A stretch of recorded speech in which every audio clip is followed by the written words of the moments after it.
நிலா ஆஃபீஸ்க்கு போயிட்டு வர்ற வழியில பல்லவனோட அம்மாவ பார்க்குறாங்க. இப்போ இவங்கள கண்டிப்பா மிஸ் பண்ணிறக்கூடாது. இவங்க கிட்ட பேசணும். அட்லீஸ்ட் இவங்க யாருன்னாவது தெரிஞ்சுக்கலாம். ஒருவேளை இது பல்லவனோட அம்மாவா இருந்தா நல்லது தானே அப்படின்னு சொல்லிட்டு நிலா வந்து நினைக்கிறாங்க.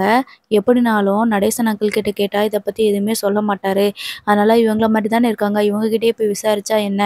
அப்படின்னு சொல்லிட்டு அவங்க கிட்ட போறாங்க. அம்மா உங்க கிட்ட கொஞ்சம் பேசணும் அப்படின்னு சொல்றாங்க. உடனே அவங்க இருந்துட்டு என்கிட்ட என்ன பேசணும் அப்படின்னு சொல்லிட்டு கேட்குறாங்க. இல்ல உங்களுக்கு சொந்த ஊர் இதுதானா? அப்படின்னு சொல்லி கேட்குறாங்க. அப்போ பல்லவனோட அம்மாவுக்கு வந்து தெரிஞ்சுக்கிறது, இவங்க வந்து ஏதோ நம்மள பத்தின விஷயங்கள் தெரிஞ்சுக்கிட்டு தான் வந்து பேசுறாங்க அப்படின்னு சொல்லிட்டு, ஆமா இதுதான் எனக்கு சொந்த ஊரு அப்படின்ற மாரி சொல்றாங்க. இல்ல நீங்க பேசுறத பார்க்கும்போது வேற மாதிரி தெரியுதே, ஹிந்தி பேசுறது மாரி தெரியுதே அப்படின்னு சொல்லிட்டு கேட்குறாங்க. அதெல்லாம் இல்ல. என்ன இந்த பொண்ணு தேவையில்லாம என்கிட்ட இப்படிலாம் வந்து பேசிட்டுருக்கு அப்படின்ற மாதிரி சொல்றாங்க. கண்டிப்பா நிலா வந்து உண்மைய கண்டுபிடிப்பாங்கன்னு நெனைக்கிறேன். இதுக்கு பின்னாடி கண்டிப்பா நிலாவோட அம்மா தான் இருப்பாங்க.